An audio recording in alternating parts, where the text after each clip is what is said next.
अस्सलामुअलैकुम वरहमतुल्लाहि वबरकातुहू। अज़ीज़ तलबा, उम्मीद है कि आप सब खैरियत से होंगे। आज उर्दू के मज़मून का पहला लेक्चर है और आज के लेक्चर के अंदर हम पढ़ेंगे सबक इमली का दरख्त। बिस्मिल्लाहिर्रहमानिर्रहीम। शुरू करता हूँ अल्लाह के नाम से जो बहुत मेहरबान और निहायत रहम वाला है। सबक इमली का दरख्त, सफ़ा नंबर 16। सबक का खुलासा। इस सबक में इमली के दरख्त से मुताल्लिक एक कहानी बताई गई कि किसी गांव में एक इमली का दरख्त था। ये दरख्त बहुत पुराना था।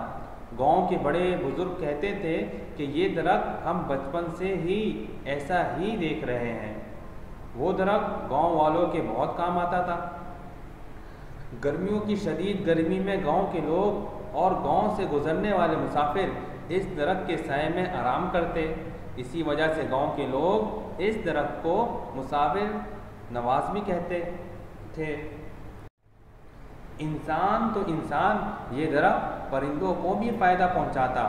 अक्सर गर्मियों में परिंदे इसकी टहनियों पर बैठकर चहचहाते और आराम करते नजर आते। शाम में लोग कबड्डी के मुकाबले के बाद इसी दरख्त के नीचे थोड़ा आराम करते। गांव के बुजुर्ग अफराद भी इस दरख्त के नीचे बैठकर चांदनी रातों में मशवरे करते और गांव के मसाइल के बारे में भी बातचीत करते। लेकिन एक दिन गांव में सख्त आंधी आई, जिसकी वजह से घरों की छतें उड़ गईं और तो और झोंपड़ियों का तो नामो निशान तक मिट गया। जब आंधी ख़त्म हुई और लोग एक दूसरे का हाल अहवाल मालूम करने के लिए निकले तो मालूम हुआ कि इनका महबूब इमली का दरख्त भी गिर गया। इस पर गांव वालों को बहुत अफसोस हुआ और वो आंधी को बुरा भला कहने लगे। हालांकि साथ ही में चौपाल का दरख्त था और कई और भी दरख्त थे जो बिल्कुल ठीक हालत में थे। दरख्त के गिरने की असल वजह आंधी का आना नहीं थी, बल्कि असल वजह इस दरख्त की जड़ों का खोखला हो जाना था, जिसकी वजह से ये दरख्त आंधी को बर्दाश्त ना कर सका और गिर गया। फिर मुसन्निफ हमें इस कहानी से हमें एक सबक देते हुए फरमाते हैं, जिस तरह कोई भी दरख्त उस वक्त तक नहीं गिरता जब तक उसकी जड़ें खोखली ना हो जाए, इसी तरह कोई भी कौम और फर्द उस वक्त तक नाकाम कमज़ोर नहीं हो सकता जब तक उसके अखलाक ठीक हो। जब भी किसी कौम की अखलाकी जड़ें कमज़ोर हो जाए तो मुआशरे में जुल्म और दीगर बुराइयां पैदा होती हैं और फिर लोग दौलत के हुसूल के लिए जायज़ और नाजायज़ दोनों ज़राए इस्तेमाल करने से रुकते नहीं और अपनी तिजोरियों को भरने के लिए हर किसी को तकलीफ़ देने को भी तैयार रहते हैं। इसी तरह मुआशरे में कमज़ोर और गरीब लोगों की खिदमत का एहसास ख़त्म होने लगता है। फिर ये मुआशरा अचानक इसी तरह गिर जाता है जिस तरह आंधी के आने से ये इमली का दरख्त गिरा। तो प्यारे बच्चों, इस सबक से हमें ये सबक मिलता है कि हमें अपने अखलाक हर सूरत अच्छे रखने चाहिए। कहीं ऐसा ना हो हमारे अखलाक बुरे से बुरे होते रहें और हमारी जड़ें खोखली हो जाए, फिर अचानक ही हम भी इमली के दरख्त की तरह गिर जाए और बुरा भला हम आने वाली आफत को कहें। सबक इमली का दरख्त। जैसा कि तलबा आपको मालूम है, 1 से लेकर 5वीं जमात तक के तलबा को हम रीडिंग करवाते हैं। बाकी तलबा बड़ी दर्जात के तलबा को हम खुद रीडिंग करने का कहते हैं। तो अज़ीज़ तलबा, इस सबक की रीडिंग आप खुद अपने घरों में करें और पूरे सबक की रीडिंग करें। जो लफ्ज़ नहीं आए वो आप अंडरलाइन करके बाद में स्कूल का जो दिया हुआ टाइम है उसके अंदर आप हमसे पूछ सकते हैं। सबक इमली का दरख्त के सवाल जवाब और मुताल्लिका काम, जो काम आपको कॉपी में करने के लिए कहा जाए वो कॉपी में करेंगे और जो काम आपको किताब में करने के लिए कहा जाए वो काम आप किताब में मुकम्मल करेंगे। कॉपी में काम शुरू करने से पहले चंद ज़रूरी हिदायत। सबसे पहले टाइटल पेज बनाएंगे। टाइटल पेज के बारे में आपको बता चुका हूँ। टाइटल पेज कहते हैं कि सबक का नाम एक पूरे सफ़े पर खूबसूरत अंदाज से लिखना। चाहे उसमें आप कलर करें, चाहे उसके अंदर आप मुनासिब कोई तस्वीर बनाएं, लेकिन किसी जानदार की तस्वीर नहीं बनाएंगे। फिर उस टाइटल पेज के ऊपर से सफ़र नंबर लिखना शुरू करेंगे ताकि पता चले यहाँ से आपका दूसरा चैप्टर शुरू हो रहा है। फिर फहरिस्त का जो सफ़ा है जो सबसे शुरू में है कॉपी के, उस सफ़े में जाकर वहाँ सबक का नाम लिखेंगे, जहाँ सबक के नाम की जगह है, तारीख के नाम की जगह तारीख लिखेंगे और सफ़ा नंबर लिखेंगे। जिस सफ़े से ये सबक शुरू हो रहा है आपकी कॉपी में वो सफ़ा नंबर लिखेंगे, और जिस सफ़े पर ये सबक ख़त्म हो रहा है वो सफ़ा नंबर लिखेंगे। और फिर जो काम जिस तरह लिखवाया जा रहा है इसी तरह अपनी कॉपी में लिखेंगे, अपनी तरफ से कोई जवाब ना लिखें। सबक का टाइटल पेज बनाने के बाद आप अल्फाज माने लिखेंगे।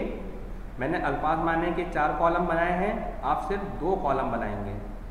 अल्फाज माने पढ़ के सुनाओ। बंजारे गले का सौदागर, चौपाल बैठक बैठने की जगह, इक़्तिदार क़ुव्वत हुकूमत, इंतिशार परेशानी बेचैनी, कोहनसाल बड़ी उम्र के लोग। अल्फाज मायने मुकम्मल करने के बाद नए सफ़े से आप सवाल जवाब करना शुरू करेंगे।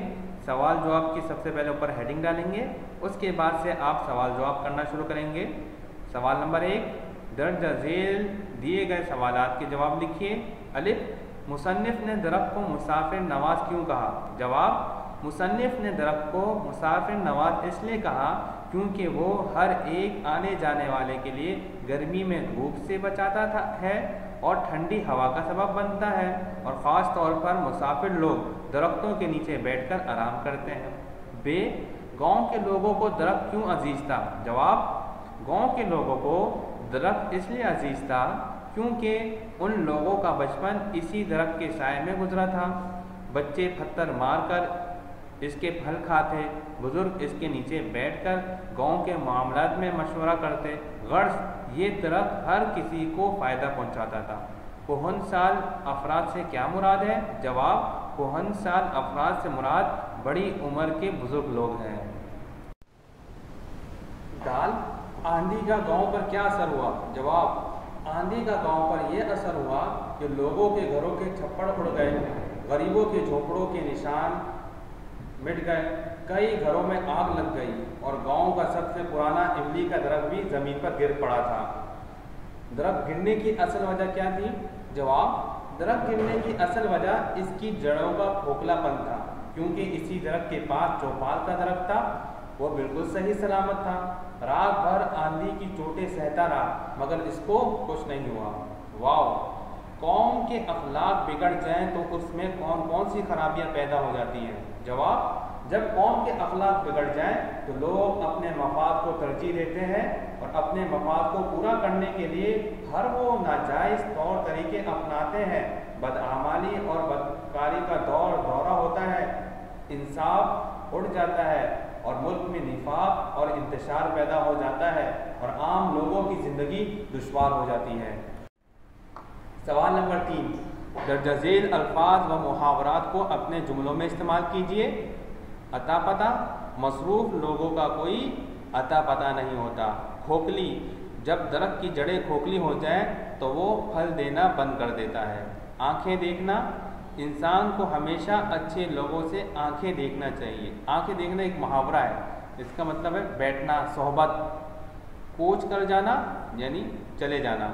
गुर्बत के बायस लोग देहात से शहर कूच कर जाते हैं। दोष देना, हमें किसी को बिला वजह दूसरों की गलती पर दोष नहीं देना चाहिए। दौड़ दौरा होना, जब लोगों के अखलाक ख़राब हो जाए तो बुराई का दौर दौरा होता है। मुसाफिर नवाज, कराची एक मुसाफिर नवाज शहर है। सवाल नंबर 5, दर्ज झेल अल्फाज के मुतरादिफ तहरीर कीजिए। अल्फाज है रात, लैल। मुतरादिफ वो लफ्ज़ जिनके माने एक हों।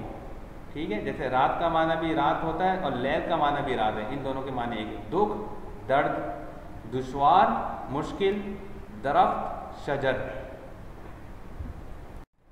सवाल नंबर 6, दर्ज झेल अल्फाज के मुतज़ाद तहरीर कीजिए।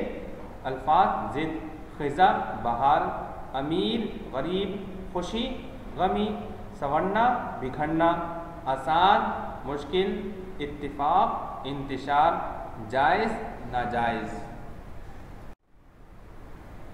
अब तक जो काम था वो आपने अपनी कॉपी में मुकम्मल करना था। अब से जो काम है वो आप अपनी किताब में मुकम्मल करेंगे। सवाल नंबर 4, दर्ज झेल खाली जगहों को दुरुस्त अल्फाज से पुर कीजिए। अलिफ, वो डैश के मौसम में हरा भरा हो जाता है। वो खिज़ा, सरमा, बहार, गर्मा। अलिफ में क्या आएगा? बहार, वो बहार के मौसम में। बे, न जाने इसने गाँव की कितनी डैश देखी थी। बहारें, नस्लें, सूरतें, ख़ज़ाएँ, क्या आएगा? नस्लें देखेंगी। बे में नस्लें आएगा। जीम, गरीबों के डैश के नामो निशान तक मिट गए। मकानों, झोंपड़ों, सामान, घरों, झोंपड़ों, जीम में आएगा झोंपड़ों के।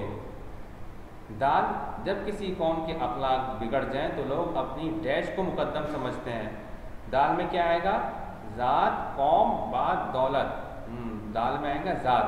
हे, खल्क़ खुदा को लूट लूट कर अपने अजीज़ों और दोस्तों के डैश बढ़ते हैं। घर, ख़ानदान, मकान, ख़जाने, किस पे टिक करेंगे? ख़जाने पे। ये काम भी आप अपनी किताब में करेंगे। सवाल नंबर 7, सबक के मुताबिक दुरुस्त जवाब पर सही का निशान लगाइए। अलिफ, कौम की जड़ें कमज़ोर होने की वजह होती है तूफ़ान, अखलाकी कमज़ोरी, गुर्बत, परेशानी। अलिफ में क्या आएगा? अखलाकी कमज़ोरी। बे, दरख्तों की मजबूती का सबब होती है हवाएं, बारिशें, जड़ें, शाखें, जड़ें। बे में क्या आएगा? जड़ें। जीम, इस कहानी में मुसाफिर नवाज था। गाँव, दरख्त, मौसम, गाँव का मुखिया। जीम में आएगा दरख्त। दाल, गाँव वाले आंधी को बुरा कह रहे थे क्योंकि इनके घर तबाह हो गए। इमली का दरख्त गिर गया, इनके बच्चे डर गए, इनका सुकून बर्बाद हो गया। दाल में आएगा इमली का दरख्त गिर गया। हे, सर सैयद ने इस सबक में नसीहत देने के लिए ताल्लुक़ पैदा किया है दरख्त और गाँव में, नए और पुराने दरख्तों में, आंधी और गाँव में, कौम और दरख्त में। हे में आएगा कौम और दरख्त। आज का आपका लेक्चर यहीं ख़त्म होता है। उम्मीद है कि आपको आज का लेक्चर समझ में आया हो, और जो बात भी आपको समझ में नहीं आई वो आप स्कूल के दिए गए टाइम में हमसे पूछ सकते हैं। अस्सलामु अलैकुम व रहमतुल्लाहि व बरकातुहू।